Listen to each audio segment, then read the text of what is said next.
옆에 계신 분에게 인사하겠습니다. 잘 오셨습니다. 주님으로 축복합니다. 날씨가 엄청 더운데요. 더위를 뚫고 오신 여러분, 오늘 그 고생한 만큼 또 주님께서 큰 은혜 주실 줄 믿습니다. 오늘은 팔복의 마지막 8번째 말씀인데요. 제목을 따라 하시기 바랍니다. 의를 위하여 박해를 받는 자는 복이 있나니. 자, 첫 번째 복부터 8번째, 오늘 8번째 마지막인데 한번 복습하도록 하겠습니다. 심령이 가난한 자는 시작. 심령이 가난한 자는 복이 있나니 천국이 그들의 것이며, 애통하는 자는 복이 있나니 그들이 위로를 받을 것이며, 온유한 자는 복이 있나니 그들이 땅을 기업으로 받을 것이며, 의에 줄이고 목마른 자는 복이 있나니 그들이 배부를 것이며, 긍휼히 여기는 자는 복이 있나니 그들이 긍휼히 여김을 받을 것이며, 마음이 청결한 자는 복이 있나니 그들이 하나님을 볼 것이며, 화평하게 하는 자는 복이 있나니 그들이 하나님의 아들이라 일컬음을 받을 것이며. 아멘. 그리고 마지막으로 의를 위하여 박해를 받은 자는 복이 있나니 천국이 그들의 것임이라. 여러분, 이 의를 위하여 박해를 받는다는 것이 무엇일까요? 오늘 말씀에 보면 10절에 의를 위하여 박해를 받는 자는 복이 있다고 했고요. 11절에는 나로 말미암아 너희를 욕하고 박해하고 이렇게 나와요. 그러니까 여기서 나는 예수님이시죠. 그 의를 위하여 박해를 받는다는 것은 곧 예수님 때문에 박해를 받는 것을 의미합니다. 5장 11절 함께 읽겠습니다. 5장 11절 시작. 나로 말미암아 너희를 욕하고 박해하고 거짓으로 너희를 거슬러 모든 악한 말을 할 때에는 너희에게 복이 있나니. 아멘. 여기서 10절에는 예수님이 의를 위하여, 그리고 11절에는 나로 말미암아, 같은 것인데요. 예수님 때문에 박해를 받는다. 박해가 무엇일까요? 우리는 박해를 어떤 종교적 용어로 생각하는데 사실 군사 용어입니다. 적군에 의해서 추격당하는 거예요. 그래서 우리가 전투하는 영화를 보면 서로 죽이려고 추격하죠. 어디까지 추격하냐면 잡아 죽일 때까지 추격합니다. 그러니까 여기서 박해하는 대상은 우리를 미워하는 사탄을 말하는 것입니다. 사탄이 어떤 민족이든 어떤 나라든 어떤 사람이든 어떻든 예수 믿는 사람 앞에 서서 추격해서 박해를 하는데 어디까지 추격하느냐? 끝까지 추격합니다. 죽일 때까지 추격해요. 그러니까 여러분은 아직 이런 박해를 안 받아보셨을 거예요. 물론 초창기 때, 옛날에 우리나라 기독교가 이렇게 부흥되기 전에 예수를 믿는 분들, 저희 부모님 세대죠. 그때는 박해가 있었어요. 저희 아버님 같은 경우도 교회를 다니니까 저희 할아버지가 겨울인데요, 교회 갔다 오면 화로를 집어 던졌대요. 그 맞으면 죽습니다, 여러분. 그렇게 박해를 했어요. 성경책 다 찍고. 이 자리에도 그런 박해를 경험하신 분이 계실 것 같아요. 근데 지금은 그닥 그런 박해가 없어요. 그런 박해가 없어요. 우리가 적군에 의해서 추격당할 만큼 그렇게 긴장감을 느끼고 신앙생활하는 사람 많지 않은 것 같아요. 그런데 예수님 시절은 어땠느냐? 예수 따라다니는 것은 상당한 어려움이 있었습니다. 1세기의 그리스도인들은 항상 박해 가운데서 예수를 믿었던 것이죠. 근데 여기서 박해뿐만 아니라 이런 말이 있습니다. 너희를 욕하고, 욕한단 말은요 그냥 나쁜 놈아 이런 것이 아니라 잘못한 것이 없는데 악의적으로 덮어 씌우는 모욕을 하는 것입니다. 그리고 거슬러 악한 말을 할 때 이 악한 말은 터무니없는 비난을 말하는 것입니다. 그래서 지금 예수를 믿는다고 우리가 이렇게 쫓겨다니거나 모욕을 당하거나 터무니없는 비난을 당하거나 이런 일은 사실 21세기에 사는 한국 그리스도인에게 별로 없지만, 여기서 조금만 벗어나면 북한 땅에 가면 이런 일은 매일 일어납니다. 성경책만 들고 있어도 사형입니다. 제가 사역했던 20년 사역했던 중국도 마찬가지입니다. 중국도 과거에 우리가 봤던 성경은 정확하게 번역되어 있는데 지금은 공산당 성경이 재발행돼서 옛날 성경은 다 몰수예요. 근데 새로 발행된 성경은 엉터리예요. 다 가짜예요. 계시록 같은 경우는 상당수가 이 수정돼서 계시록 본래의 의미를 다 퇴색한 거짓 성경을 발행하고 그걸 보게 합니다. 지금 우리가 박해라고 하는 단어는 상당히 생소하지만 성경 기록의 모든 배경은 다 박해 속에서 이루어졌어요. 여러분, 그렇다면 우리가 의를 위하여 박해를 받은 자가 복이 있다고 했는데 의를 위해서 박해를 받은 사람들을 한번 성경에서 찾아보도록 하겠습니다. 먼저는 사도들입니다. 사도행전 5장 40에서 41절 말씀을 읽도록 하겠습니다. 시작. 그들이 옳게 여겨 사도들을 불러들여 채찍질하며 예수의 이름으로 말하는 것을 금하고 놓으니. 예수님 부활하시기 전에 사도들은 예수님을 열심히 쫓아낸 제자였어요. 제자 시절에 그들은요 겁쟁이였습니다. 예수님 십자가를 지는 것을 보고 도망갔어요. 심지어 베드로는 내가 죽을지언정 주님 떠나지 않겠습니다. 호언 장담해놓고 나 예수 몰라요 3번 부인했죠. 이렇게 비겁하고 겁쟁이인 그들이 부활하신 예수님을 만납니다. 그리고 성령님을 체험합니다. 그 다음부터 그들은 죽음도 두려워하지 않고 예수님을 전했는데요. 여기 보니까 사도들이 예수님을 전하니까 하루에 3,000명씩 5,000명씩 이렇게 회개하고 부흥의 역사가 일어납니다. 이것을 본 종교 지도자들이 사두개인, 바리새인, 대제사장들이 배가 아픈 거예요. 그래서 사도들을 옥에 가둡니다. 그런데요, 성령께서 옥의 문을 열고 사도들이 다시 복음을 전할 때 그들은 너무나도 두려울 수밖에 없었죠. 그들을 부릅니다. 더 이상 복음을 전하지 말라. 예수 이름으로 말하는 것을 더 이상 하지 말라. 금합니다. 그런데 그런 말을 듣는다고 사도들이 과연 포기했을까요? 아닙니다. 너희 말 듣는 것이 하나님 말씀 듣는 것보다 옳은가 판단하라. 그들은 계속 복음을 전했어요. 41절입니다. 같이 읽겠습니다. 시작. 사도들은 그 이름을 위하여 능욕 받는 일에 합당한 자로 여기심을 기뻐하면서 공의 앞을 떠나니라. 아멘. 그래서 능욕 받는다는 말은 모욕과 멸시를 받았다는 것이죠.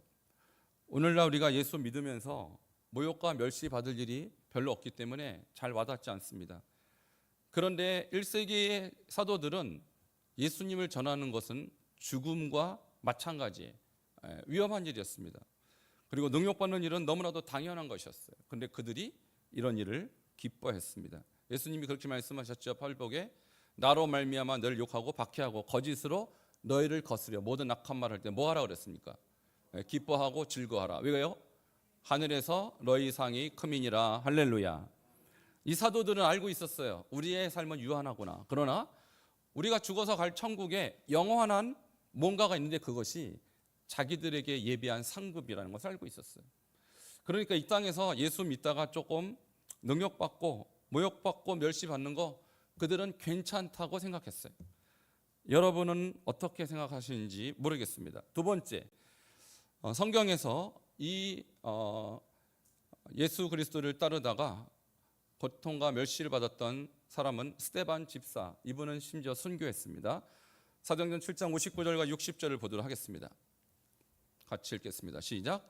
그들이 돌로 스데반을 치니 스데반이 부르짖어 이르되 주 예수여 내 영혼을 받으시옵소서 하고 60절 무릎을 꿇고 크게 불러 이르되 주여 이 죄를 그들에게 돌리지 마옵소서. 이 말을 하고 자니라. 아멘. 그래서 잔단 말이요 죽음을 의미합니다. 순교했다는 것이죠. 여러분, 스데반은 집사입니다. 집사. 사도가 아니라. 그런데 하나님께서 사도가 아닌 집사를 초대교회 최초의 순교자로 이렇게 만든 이유가 있습니다. 그것은 1세기 때는 사도든 집사든 다 예수를 전하는 증언자의 삶을 살았다는 거예요. 그리고 집사든 장로든 사도든 그들의 삶은 항상 죽음 앞에 놓여 있었다는 거예요. 여러분, 도대체 스데반이 뭐라고 했길래 사람들이 돌을 던졌을까요? 스데반이 지적한 것은 그것입니다. 구약에 보니까 선지자들 하나님이 보냈는데 백성들이 그들의 말을 듣지 않고 죽였다. 근데 예수님은 바로 하나님이 보내신 마지막 하나님의 종이고 선지자인데 당신들이 죽였다 이렇게 얘기했습니다. 이것을 들은 사람들은 마음에 찔렸어요. 성경에 찔렸다고 그랬어요. 그래서 찔리면 회개를 해야 되는데 이들은 돌을 던졌어요. 근데 베드로의 설교를 들은 사람들은 찔렸는데 형제들아 그럼 우리가 어찌할꼬? 라고 회개의 길로 갔어요. 여러분, 그래서 하나님의 종들이 전파하는 복음에는 두 가지 반응밖에 없어요. 하나는 회개를 하든지 아니면 돌을 던지지, 둘 중에 하나예요. 저도 매주마다 여러분에게 말씀을 전합니다. 말씀을 전할 때 여러분이 말씀을 듣고 좋은 말씀이네 하고 돌아서면 제가 복음을 잘못 전한 거예요. 저는 여러분에게 매주 두 가지 중에 하나를 선택하라고 말씀드리고 싶습니다. 이 말씀을 듣고 여러분 마음 가운데 죄가 깨달아지면 회개하시길 축원합니다. 그런데 나는 죄 짓지 않았는데 당신의 말을 듣니까 내가 화가 납니다. 그러면 돌을 던져서 저를 던지셔야 돼요. 이것도 아니고 저것도 아니면 여러분은 아무것도 아닌 예배를 드린 거예요. 하나님 말씀은 항상 두 가지를 요구합니다. 회개를 하시든지 내 마음이 안 들면 당신의 말이 틀렸다고 생각하면 돌을 던져야 돼요. 근데 매주마다 저한테 돌 던지는 분은 없으시더라고요. 그럼 여러분 회개하고 계시는 것이죠? 여러분, 우리가 말씀 듣고 나서 회개가 없다면 여러분 말씀 안 들은 거예요. 어떤 말씀이든지 우리 말씀 앞에서 자기 죄가 드러나야 하는 것입니다. 하나님 말씀은 은혜 받는 말씀이자 또 하나는 나의 죄를 폭로하는 말씀이에요. 우리가 성경을 읽는 것이 아닙니다. 성경이 나의 현실을 폭로하는 거예요. 성경이 나의 마음을 읽어내는 거예요. 말씀은 하나님이십니다. 하나님이 나에게 지금 임하고 있어요. 하나님이 지금 내 귓가에 들려주고 있어요. 어떻게 밍밍하게 아무 감동도 없이 들을 수 있겠어요? 말씀을 들은 초대교회 사람들은 회개를 하든지 돌을 던져 죽였습니다. 그런데 만일 회개하지 않고 돌을 던진다면 1세기의 그리스도인은 죽어야 했어요. 죽어야 했어요. 이게 그 시대의 성도들의 삶이었어요. 세 번째, 정말로 예수 때문에 박해를 당한 대표적인 인물 사도 바울이죠. 이분의 삶은 참 처절했습니다. 고린도후서 11장 24절 25절 읽겠습니다. 24절 시작. 유대인들에게 40에 하나 감암매를 5번 맞았으며, 여러분 40에서 하나 감으면 몇입니까? 예, 어렵지 않죠? 39대. 왜 39대를 때렸냐면 구약 시대에 율법에 40대를 넘기지 못하도록 돼 있어요. 근데 40대를 맞으면 사람이 죽습니다. 죽는 사람이 속출해요. 그러니까 죽이지는 말아라요. 근데 39대 맞았다는 것은 뭐냐면 죽기 직전까지 맞았다는 뜻이에요. 이걸 몇 번 맞았다고요? 5번. 이 정도만 해도 이 사도 바울의 몸은 만신창이가 됐을 것입니다. 25절입니다. 시작. 3번 태장으로 맞고 1번 돌로 맞고 3번 파선하고 1주야를 깊은 바다에서 지냈으며 아멘. 여기서 태장이라는 의미가 로마 군병이 예수님에 찍었던 채찍질을 말하는 거예요. 근데 이것은요, 세 가닥으로 되어 있어서 금속이 납이 달려 있어서 한 번 휘둘리면 수십 개의 상처가 몸에 찍힙니다. 이것을 예수님도 맞으셨죠? 우리가 영화에서 이미 봤지만 예수님의 몸은 이미 십자가 지기 이전에 거의 죽음의 직전까지 상태에 있었습니다. 바울은 이것을 3번이나 맞았습니다. 그리고 돌로 맞았습니다. 아까 스데반 돌 맞아서 순교했죠. 사울은 죽지는 않았어요. 기적이죠, 이것은. 여러분, 바울이 그랬습니다. 하나님 앞에 내 몸에 가시가 있는데 주님 이 가시를 제거해 달라고 3번 기도했습니다. 3번은요, 하나 둘 셋이 아니라 간절히 기도했다는 뜻이에요. 주의 복을 위해서 이렇게 고생한 사도에게 주님의 대답은 굉장히 냉정합니다. 너의 은혜가 내게 족하다. 이렇게 얘기해요. 이는 내가 약한 데서 강해짐이라. 이걸 깨닫고 더 이상 기도하지 않아요. 근데 그의 몸에 가시가 뭘까? 제가 곰곰이 생각해 보니까 이 문장을 읽어보니까 이해가 돼요. 저렇게 찍히고 저렇게 돌에 맞고 저렇게 40에 한 대를 감암매를 5번 맞고 골병 들었겠구나. 골병. 무슨 여러 가지 설이 있죠. 안질이라든지 간질이라든지 여러 가지 설이 있지만 이도 저도 아닌 저는 골병 들었다. 그러니 몸 안 쑤시는 데가 없고 걸어 다니면 걸어 다닐수록 몸이 너무너무 고생스러운 사람, 이분이 사도 바울이었어요. 그런데 왜 이분이 이렇게 고생했을까요? 그는 원래 예수님을 믿는 자를 박해하던 사람이에요. 저 멀리 외국까지 가서 박해하려다가 중간에 다메스커스 동산에서 예수님을 만납니다. 그리고 그때부터 예수님을 거꾸로 전하는 사람이 됐어요. 그러다가 이 고생길에 들어선 거예요. 만일 이것이 그냥 자기가 본 일종의 환상이다, 그럼 왜 이런 고생을 할까요? 그가 만난 예수님은 실체였습니다. 그가 만난 예수님은 진짜 살아계신 예수님이었습니다. 그는 전하지 않을 수 없었던 것이죠. 그래서 그는 내 몸보다 더 귀하신 분이 예수님이구나, 내 생명보다 더 귀한 분이 예수님이구나, 이걸 깨달은 거예요. 여러분 뭐보다 더 귀한 분이 예수님 맞습니까? 여러분 재물보다 더 귀한 분 예수님 맞습니까? 그럼 이렇게 살 수 있어요. 그런데 예수님보다 내 재물이 귀하다, 저렇게 못 삽니다. 예수님보다 내 생명이 더 귀하다, 저렇게 못 살아요. 돈을 몇억을 몇십억을 제가 저를 하겠습니까? 불가능한 거예요. 저는 바울의 심정 이해가 갑니다. 저도 바울만은 비교할 수 없는 사람이지만 바울의 선교의 자취를 따라서 저도 선교사의 삶을 살면서 저도 비슷한 이 사건을 많이 경험했습니다. 죽음의 위협이 있었습니다. 또 경찰들에 의해서 끌려간 적도 있었어요. 예, 엄청난 모욕을 당합니다. 여러분 경찰서 가면 그걸 제가 다 말할 수 없어요. 제가 왜 그런 모욕을 당해야 됩니까? 예수 믿는 이유 그 하나 때문이에요.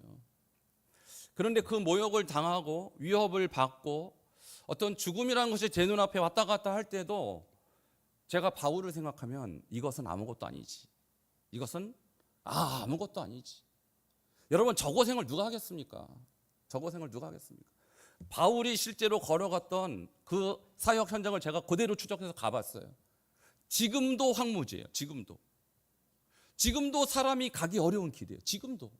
근데 그 옛날에 2000년 전에 여기 보면 26절 27절에 보면 강도의 위협, 물의 위협, 신의 위협, 강의 위협, 동족의 위협, 이방인의 위협, 그가 가는 길마다 죽음이 도사리고 있었어요. 근데 왜 그 길을 갔을까? 예수 때문입니다. 예수가 가장 귀하기 때문입니다. 예수가 가장 귀한 사람은 물불 안 가립니다. 이것이 초대교회 의를 위하여 박해를 받은 자들의 삶이었어요. 성경에 나오지 않지만 그 외에도 많은 순교자들, 의를 위하여 박해를 받은 사람들이 있습니다. 이 사람들은 기독교 역사에 등장하죠. 그래서 제가 정리해봤어요. 네로 시대, 도미티안 시대, 디오클레안 시대, 이 시대가 가장 박해가 심했어요. 네로 시대는 맹수의 밥이 되었습니다, 성도들이. 그리고 기독교인의 시체를 모아놓고 네로 황제의 정원을 밝혔어요. 왜? 사람 몸에서 기름이 나오니까 활활 태워버렸어요. 도미티안 시대는 우리가 읽고 있는 계시록의 배경이 되는 시대입니다.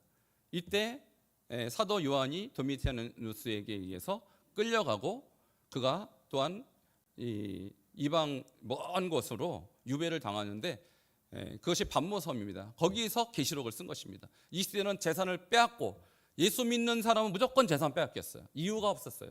그리고 맹수에게 던져져서 죽임을 당했어요. 더 심각한 시대는 디오클레안 시대. 이때는요 눈을 뺐어요. 예수 믿어? 일로 와. 눈을 빼버렸어요. 그리고 다리 한쪽을 절단시켰어요. 그래서 지나가다가 눈 한 짝이 없다, 그 사람은 예수 믿는 사람이에요. 지나가는데 다리 한 짝이 없어서 절뚝거린다, 이 사람은 예수 믿는 사람이에요. 차라리 죽이죠. 죽이지 않았어요. 이때는 더 잔인하게 예수 믿는 사람들에 의해서 대해서 아주 잔인한 형벌을 내렸어요. 그런데도 예수 믿었어요. 오늘날 이 시대에 예수 믿으면 눈을 빼겠다. 자, 오늘 예배 드리면 눈을 빼버리겠다. 다음 주에 여기 나올 사람 몇 명 계실까요? 오늘 예배 드리면 다리 하나를 부러뜨리겠다, 절단시키겠다. 몇 분이나 나올까요? 그래서 저는 참 한 가지는 감사하고 한 가지는 안타까운 부분이 대한민국이 이렇게 박해 없이 예배 드릴 수 있는 나라가 된 것은 감사하는 마음이 있는데, 또 한 가지는 반대로 박해가 없기 때문에 우리의 신앙이 어떤 신앙인지 검증할 수 없다는 게 안타깝습니다. 저는 모르겠어요. 여러분이 좋은 신앙인이라고 생각하지만 박해를 받지 않고서 여러분의 신앙을 확신하면 안 돼요. 여러분 보세요. 맹수의 밥이 되고 재산 뺏기고 눈 뽑히고 다리 절단시켜도 여러분 예수 믿을 수 있습니까? 1세기는 그래야만 예수 믿는 거예요. 1세기. 그런데요, 1세기가 지나서 점점점 시대가 바뀌었어요. 그리고 그 시대는 오히려 그 지역은 기독교화가 됐어요. 로마는 기독교화가 됐어요. 근데 반대로 이슬람이 생기고, 반대로 또 다른 지역에선 공산화가 되며 또 다른 박해가 시작됩니다. 북한은 여러분 성경 이렇게 들고 다니면 북한에서는 바로 총살이에요. 공개 처형합니다. 왜? 성경 자체가 그들에게는 불법책이기 때문에. 그러니까 우리는요, 박해 없는 편안한 나라에서 행복하게 예수를 믿고 있기 때문에 감사하지만 과연 나는 박해를 받는 성도가 될 수 있을까에 대해서 우리는 고민해야 돼요. 자, 우리나라에 정말로 기독교인이 진짜 기독교인지 아닌지를 구별할 수 있는 시대가 있었어요. 우리나라에도. 그것이 일제시대와 6.25 때입니다. 6.25 일제시대 때 신사참배를 거부하신 50명의 목사, 장로, 신도들이 일제에 의해서 순교를 당했어요.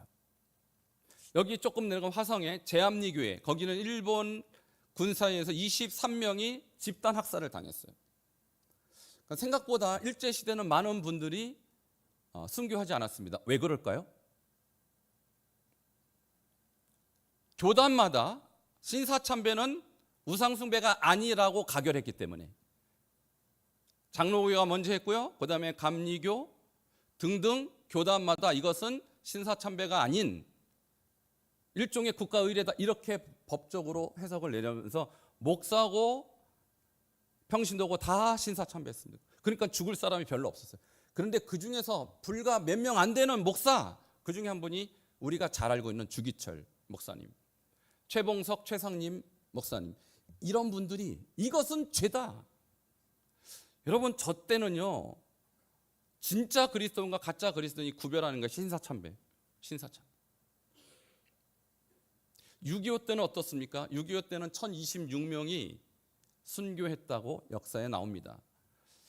인천 상륙작전이 성공하고 나서 북한군이 저와 남쪽까지 다 퇴각하죠. 퇴각하는 중에 교회를 집중적으로 몰살시켰어요. 그래서 교회마다 66명, 77명, 65명, 38명. 그러니까 예배 드리고 있는데 이렇게 교회 들어와서 집단적으로 학살하고 북쪽으로 도망갔습니다. 일제시대와 6.25 시대를 거쳐 우리나라에는 참과 거짓이 구별됐었어요.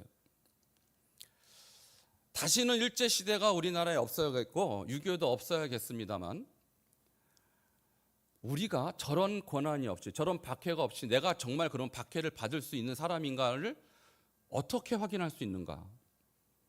그것은 좀 이따가 제가 여러분에게 말씀드릴 거고요. 이렇게 박해를 받은 사람, 예수 때문에 박해를 받은 사람은 어떤 복을 누립니까? 계시록 3장 21절 보도록 하겠습니다. 시작.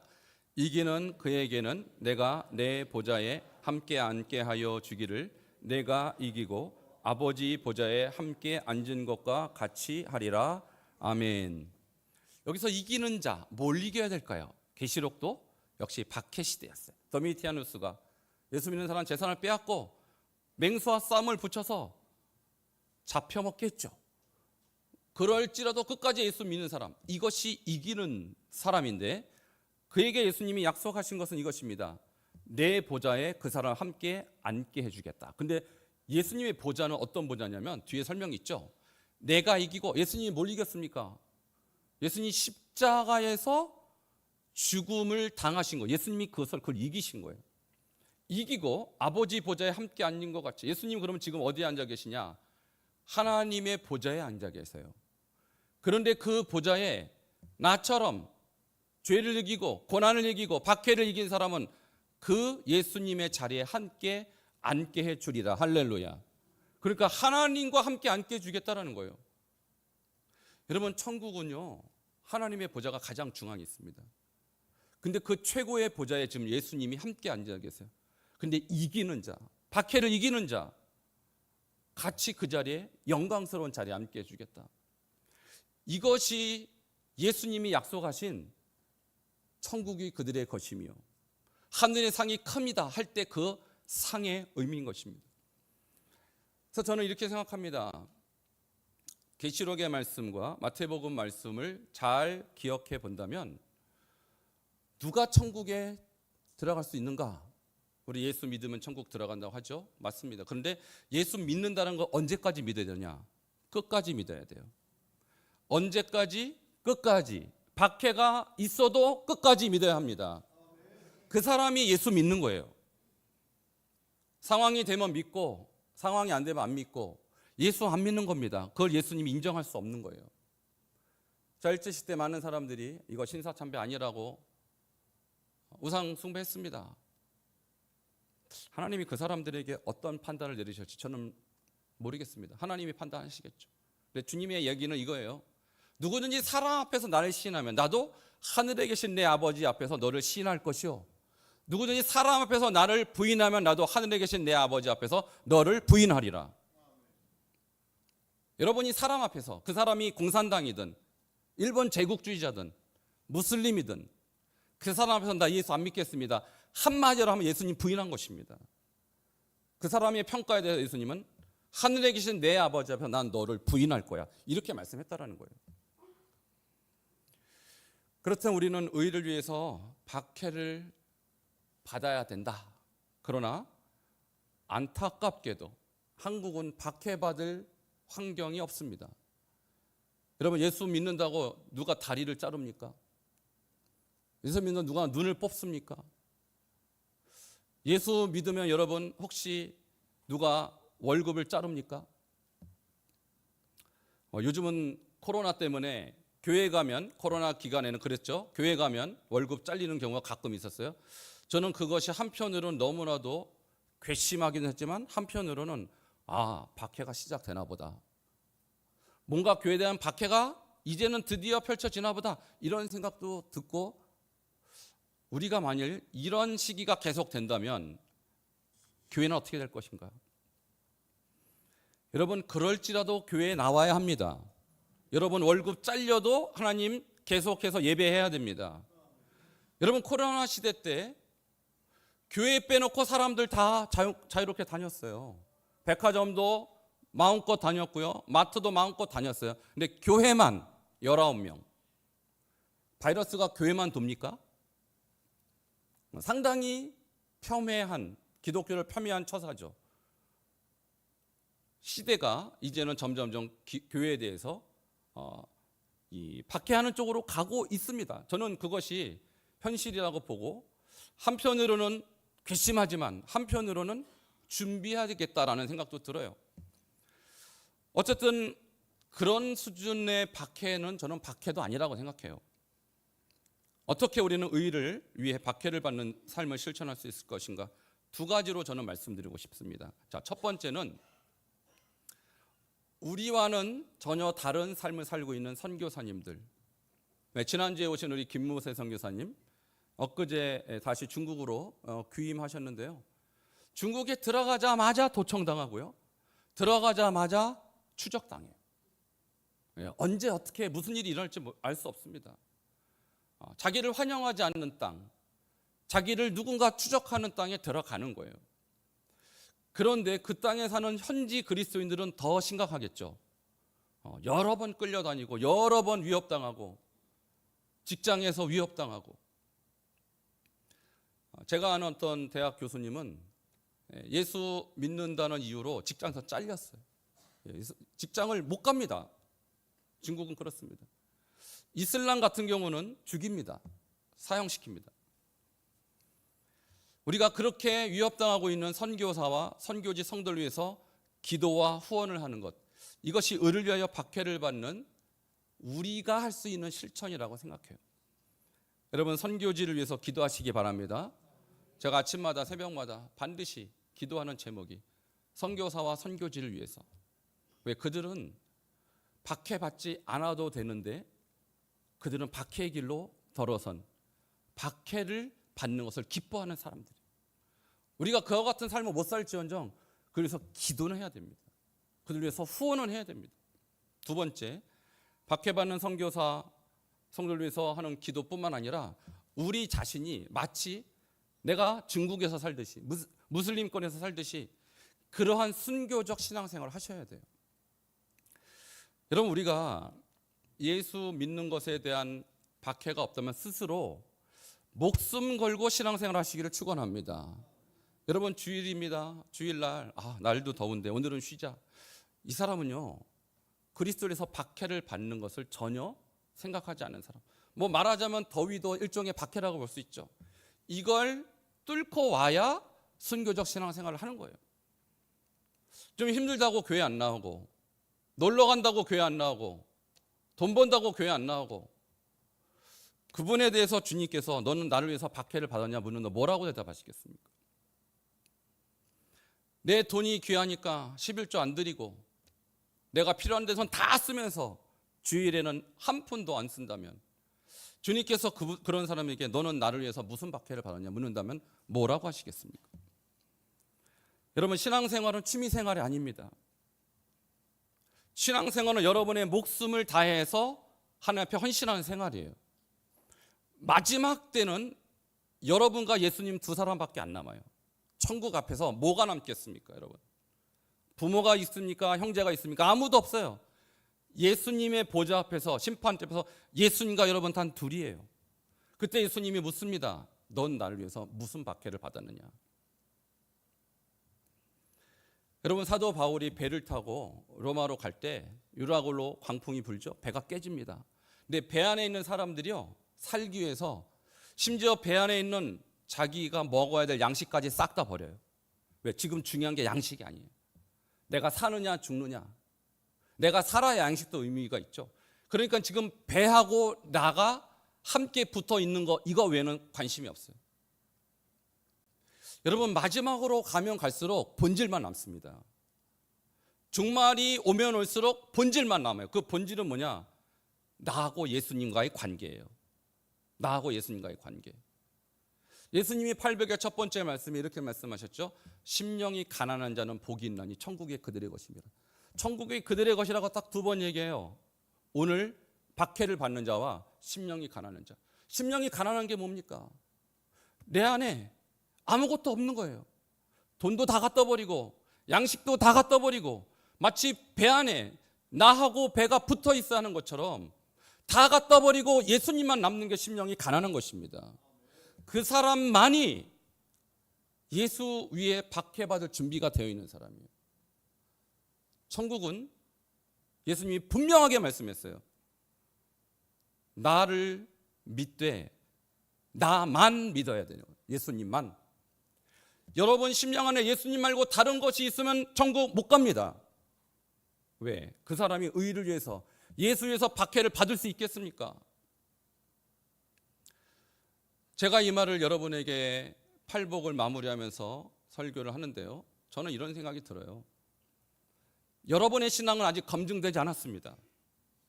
나름대로 믿음이 있다고 볼 수 있겠지만 박해를 견딜 신앙인지 여부는 아직 저도 그렇고 여러분도 그렇고 검증되지 않았어요. 자신하면 안 돼요. 그래서 여러분 신앙은. 저도 저를 죽이겠다는 사람이 나타났을 때 제가요 두려워서 도망갔어요. 그때 저는 선교사였습니다. 저는 주를 위해 헌신하겠다고 하나님 앞에 약속한 사람이에요. 근데 저를 죽이겠다는 사람 앞에서 저는 두려웠어요. 여러분, 죽음이라는 것이 그렇게 만만한 것이 아닙니다. 예수 믿으면 죽일 거야 하는 그 사람 앞에서 사도 바울처럼, 1세기의 사도들처럼, 스데반처럼 담대할 수 있을까? 쉬운 것이 아닙니다. 저는 여러분께 말씀드립니다. 오늘 이 말씀을 듣고 여러분이 늘 순교적 신앙 앞에, 늘 죽음 앞에 여러분을 세우셔야 돼요. 나를 위해서 돈 덜 줄 사람이 있을 때는 뭐라고 말할 것인가? 예수 믿는 것 때문에 나를 박해할 사람 앞에 나는 뭐라고 말할 것인가? 지금 결정하셔야 돼요. 왜? 주님이 오늘 밤에 오실지도 모르거든요. 예수님이 오늘 오셔도 말할 수 없는, 지금은 종말 중에 종말일 때입니다. 저는 항상 여러분께 설교할 때 다음 주에 내가 여러분을 또 보리라고 그렇게 기대하고 설교하는 게 아니에요. 다음 주는 없어요, 저한테. 제가 다음 주에 여기 서 있을지 어떻게 합니까? 저는 항상 마지막이라고 생각하고 설교합니다. 그리고 이 설교를 여러분 받으십시오. 아니면 돌을 던지십시오. 이 설교를 받고 여러분이 마음속에 내가 의를 위하여, 예수 위해서 박해받는 삶 살기로 결단하시기를 축원합니다. 기도하겠습니다.